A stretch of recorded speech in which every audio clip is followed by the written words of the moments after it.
are growing concerns over a seemingly rise in sexual offences, with regional courts in Harare province having to deal with cases of rape on a daily basis.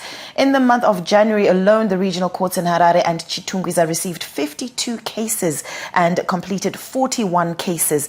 In the month of February, the courts received 62 new cases and completed 48 cases. This presents a total of 114 new cases at the two courts and 89 completed cases with various sentences, including custodials and acquittals. And also, domestic violence is also another vice that is being experienced in society, as shown by statistics from the courts. In the month of January, there were 107 new cases and 123 completed cases. In the month of February, there were 177 new cases and 178 completed cases. For the 2 months, there were 284 cases and 301 completed cases. Now, in the studio, I am joined by Maxine Chisweto and Miriam Majome, head of Veritas Women. These cases and these stats are absolutely alarming. Good morning, ladies. Good morning. Very good morning to you. Now, as we are seeing, those stats that have just been showed on the graphics are absolutely alarming. You're talking about 107, 123 cases coming up. Now, as you can see, the stats is very sad. What is your take on this issue? My take is that there is an alarming increase in the number of sexual violence cases, but at the same time, we might attribute that to reportage, just increase in the reportage, which itself is very good, because it means more people are aware of these issues being offences. Because some people in the past, if it weren't for campaigns, they might not have known that they are actual crimes. So there is an increase in reportage by the people. So we are quite happy with that, but not happy with the increase in the cases. Yes. So as you ladies in this profession not being happy with the increase, what measures have you taken to make sure that people out there are being protected? What laws have been put in force for that? Maybe you could answer this. All right. So one of the things that we've done practically on the ground is to have campaigns, awareness campaigns. Okay. So you find that we've gone to Epworth, we've gone to Domboshao, we've gone to different places, Caledonia, Hopely, just raising awareness on the rights of women, because you find that a lot of the times women don't actually know that you can do this. They're scared, maybe their neighbors know, but they don't want to also help in and chime in. But there are laws that even say that a third party can report anonymously on behalf of that other person, so women can help women.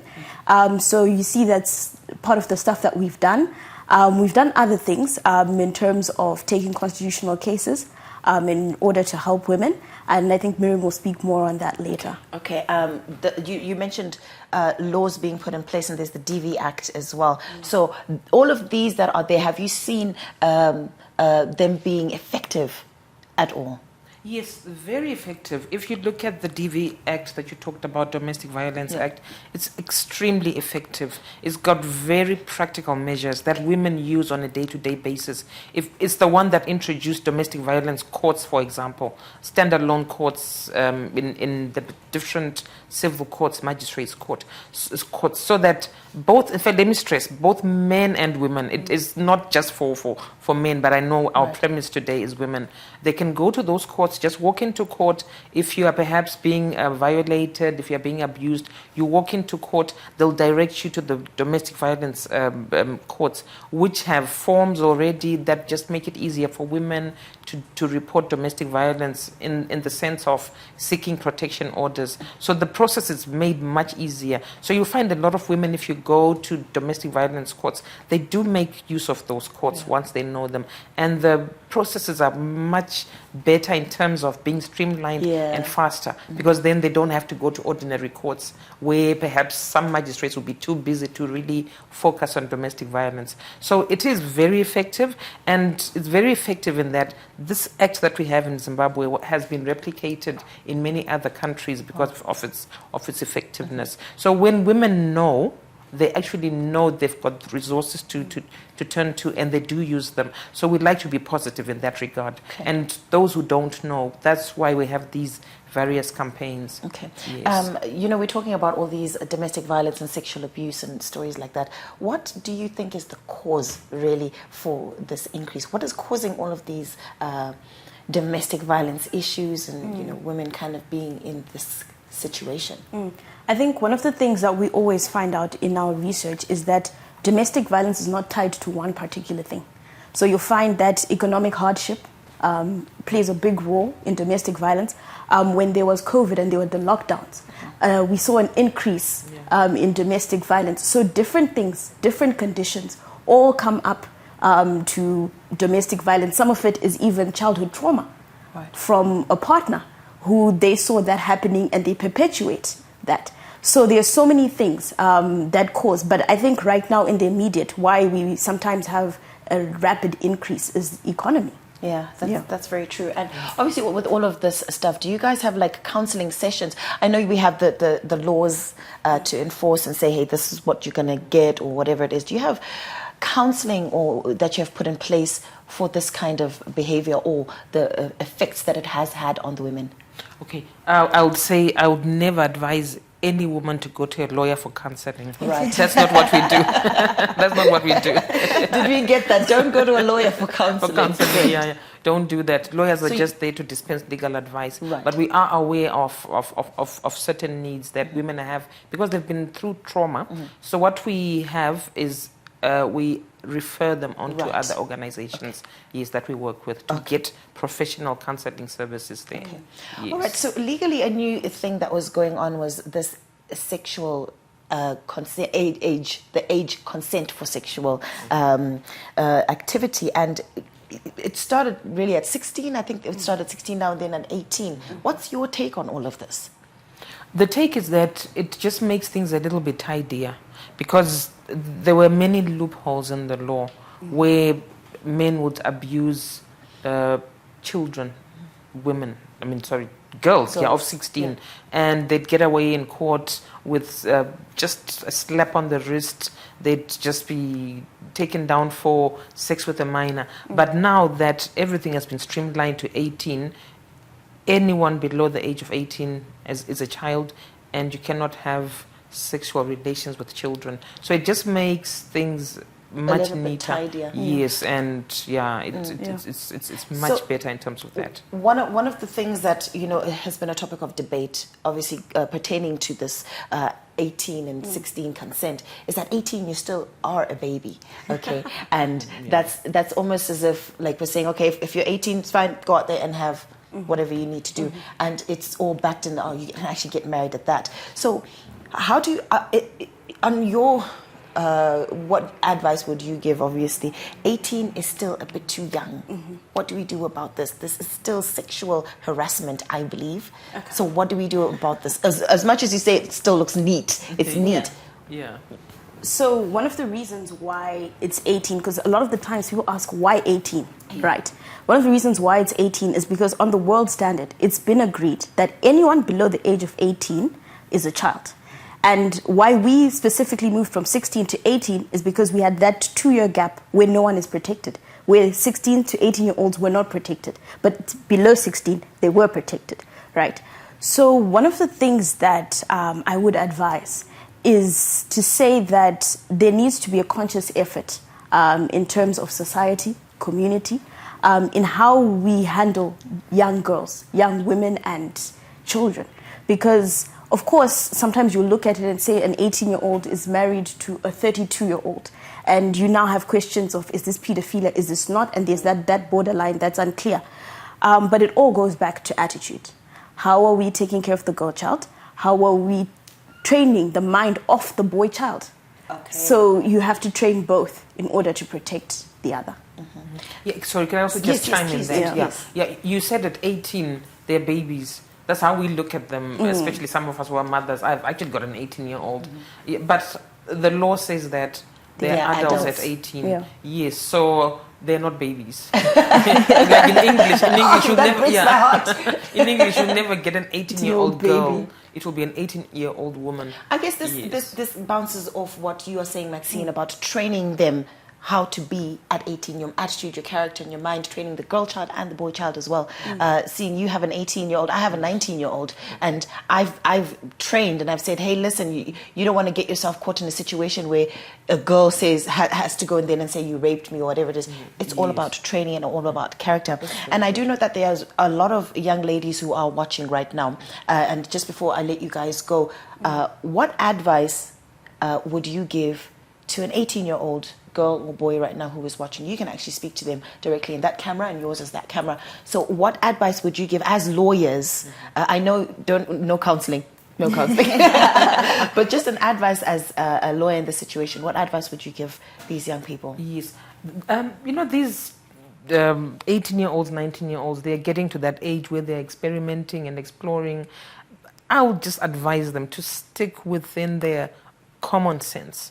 Common sense will tell you a lot of things that this is wrong. For example, boys, they know that I can't touch.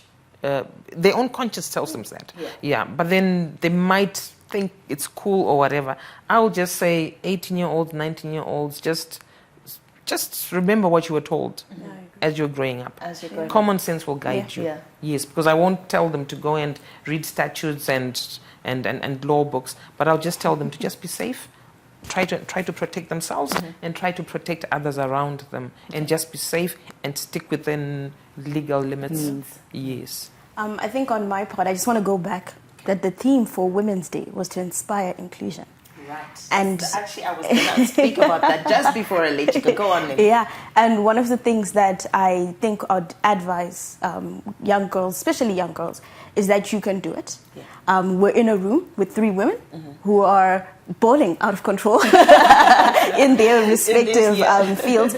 But what I just wanted to say is that you can do it. You don't need to depend on someone else. You don't need a man.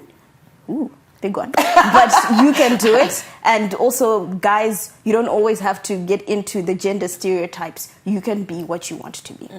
I love this aspect of inclusion, because most of the times women are just told, Tavana, wash the dishes, stay at home, take care of Kumosha and Didi. But then these days we are seeing that women are being included in a lot of things. Your trainings on, advising them, take up knitting, take up sewing, take up whatever it is. With being lawyers, have you seen an increase in this as you have been dealing with these cases? Let me take that first. Sorry, I missed that. The inclusion, have you been seeing an increase in women being independent, standing up to themselves, in that regard of being included in society? Oh, yes, definitely. I prefer to be positive. This country has a lot of opportunities for women, and we actually see a lot of women rising up to the plate. You'll find you have women's organizations in mining, in construction, things that they never really used to be involved in before. So they are stepping up. But unfortunately, most of those organizations tend to be for the elite.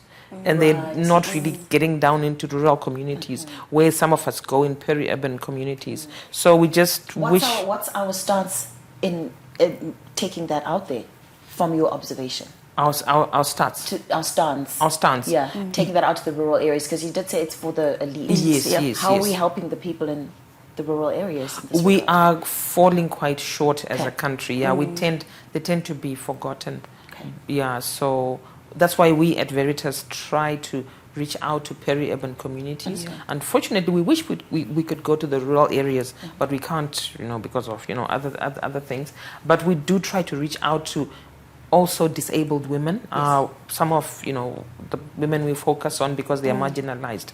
So through our small efforts, we think we're making a big change. I'm sure I was seeing some of the pictures of some of the women who were in Lombo Shower just last week and were very well received. And you find that the people are really hungry for information. And you really think, but maybe we're the organization, one of the few that have been here. And it's just Lombo Shower outside Harare. Yeah. What about Mzarabani, Lotito, and Kezi down there? So we've got a lot of work to do.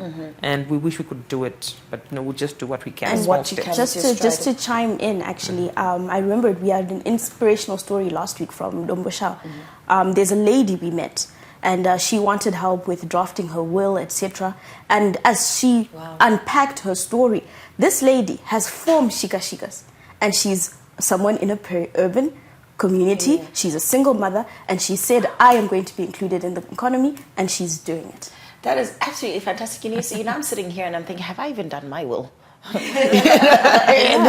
you need to invite us here. Yes, exactly. These are the kinds of things, because most people don't think about that, and it's almost taboo to talk about I need a will, things like that. And obviously you were down in Domosha. You're saying you're in Domosha for 2024. I know you said that it is a big feat to kind of get these areas done, but what kind of campaigns have you guys aligned for 2024? For 2024, we want to continue reaching out to those women. We have legal clinics, we have workshops with them. We also have engagements with stakeholders like chiefs. We went and we saw the chief, because these are the people in the communities. We talked to parliamentarians, and we've had meetings with the Gender Commission, Women's Affairs Ministry, and women magistrates, so that we keep reaching out to those women, and we just hope that it will cascade down to remote areas, in those small baby ways. And we also call on other organizations to also just complement what we do, and also just not think about serving urban communities, but also going down to rural and mining towns and other areas. But there's a lot of work to do. Yeah, there's a lot of work to do. And we want to do the work. Absolutely. But if we want to do the work, if I want to do the work, how can I help as a citizen? Oh, wow.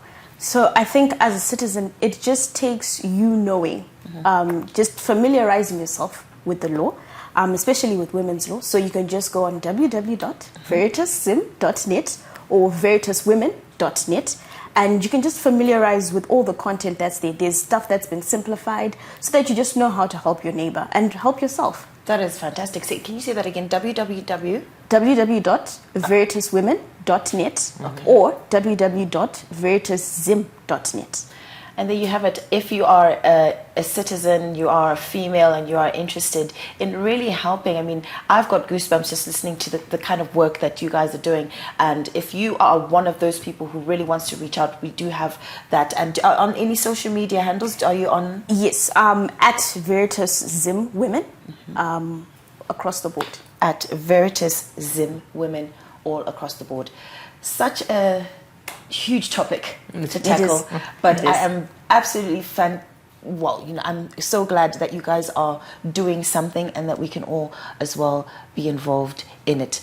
Thank you so much for joining us, ladies. We've run out of time, but we do know where to go. You do know where to go. Konapo, ipapo, ba ZTN Prime, DSTV channel 294, the place to be.